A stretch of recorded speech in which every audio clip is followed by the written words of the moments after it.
Tomorrow, we're getting our second anniversary livestream for HSR, and this time the community is not as happy as it was last year, so Hoyo needs to knock this one out of the park to save some goodwill. And I thought it would be fun to think of things that would make me excited about the game again, because personally I feel a little burnt out. Every patch is just another wave of the same thing, but harder and less player friendly.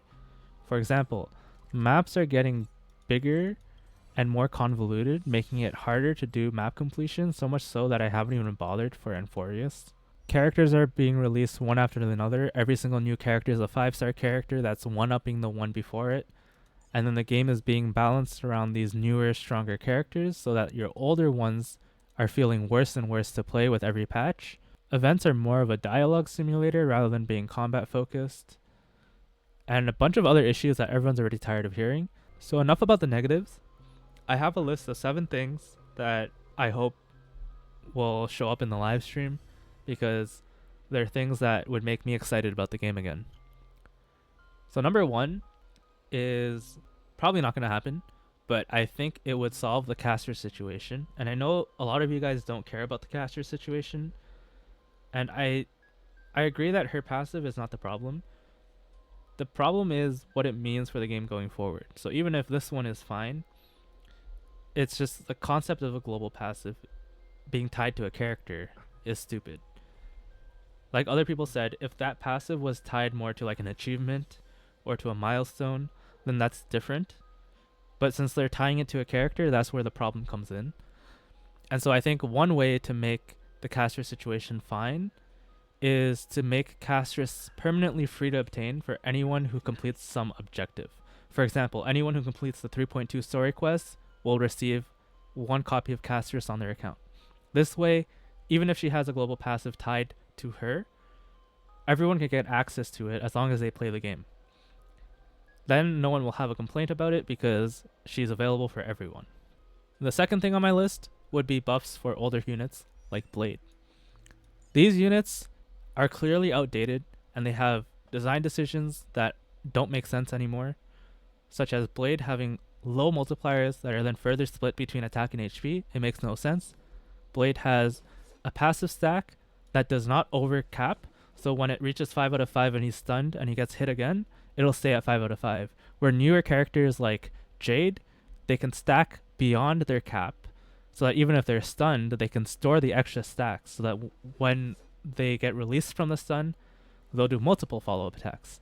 Blade does not have this. I think Himiko does not have this either. These are outdated mechanics that should be updated to the newer standards. Also, Blade has no unkillable mechanic for a unit that technically, thematically should not be able to die, whereas other characters like Maide have a revive. In my opinion, Blade should have something like that too. The third thing I noted was having a rotation of gacha 4-star Lycones in the Star Glitter shop. We already have a rotation of 4-star characters to the shop. Why not add 4-star Lycones like Dance Dance Dance, Genius's Repose, or Resolution Shines as a Pearl of Sweat? These are Lycones that a lot of accounts would love to have, but it's hard to obtain them because they're gacha only.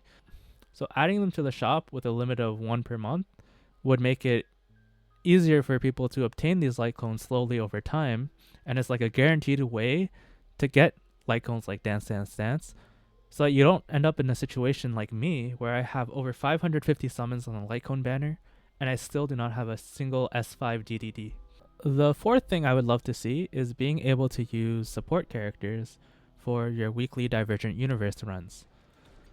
So this thing here, the cyclical extrapolation. This might not be something other people care about, but I think if you can already use support characters for things like weekly bosses or for these planar ornament extractions, which is also like a simulated universe game mode, why not make it possible for you to borrow a support character for your weekly run? It will add more of a community feel to the game and would make this game mode feel more interesting to play. It could also incentivize more people to add each other as friends.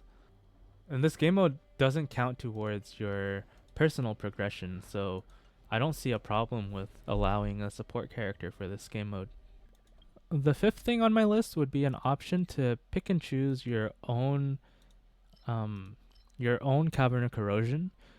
So like you get to choose 2 relics that you want to farm, but then you'll have to fight the bosses from both the original relic domains. For example, if I wanted to farm the Eagle set and the Quantum set, but I don't care about this Ice set or this Memo Sprite set, then I would select a new domain where I select Eagle and this Quantum set as the 2 relics to aim for. And then when I enter this new domain that I created, I would have to fight the boss of this domain as well as the boss of this domain to get 1 run complete. And I think that's a fine trade-off to make the fight longer and harder, but then the rewards you get are like funneled into the pieces that you actually want. I just think that the current relic system is so antiquated and stupid. It just feels horrible to farm these relics, and I think this suggestion would make it slightly more tolerable. There might be a more elegant solution to this, but this is the way that I initially thought of, and so I'm presenting this idea. The 6th thing I wouldn't mind seeing is obviously a skip feature for the dialogue. This will probably not happen, but it exists in Zenless Zone Zero, which is another Hoyo game, so maybe there's hope somewhere. The last thing on my list is more of a suggestion to Hoyo rather than something I personally care about. It just seems like Hoyo's trying to milk the remaining player base for as much of their money as possible, rather than to actually try to make a sustainable good game. And I think instead of going down the power creep route and making older characters irrelevant, because I do not think this is a sustainable practice for a free-to-play game, why not switch to a skin-based model where you release skins for characters rather than increasing the power level of every new character? Skins don't introduce any power creep at all, while also allowing people to simp for the characters they like, and this way a character stays relevant for longer, and so you can actually have a rerun of a character rather than ending up in a situation like Blade where he hasn't had a rerun for like over a year. In like the history of the game, he's only had 1 rerun. I can't remember a second rerun for Blade, and instead I'm hearing rumors that Blade might never have another rerun. And it's just so mind-boggling to me that Blade was released I think in like version 1.2, and yet he hasn't even had a second rerun yet. And the weird thing is, every time I go to like these Genshin merch shops, like I'm lucky to live in a city where there is a merch shop, and when I go in, I see a lot of Blade merch. Who would buy this Blade merch if Blade is never relevant, never gets a rerun, and is replaced by newer, better characters like My Day?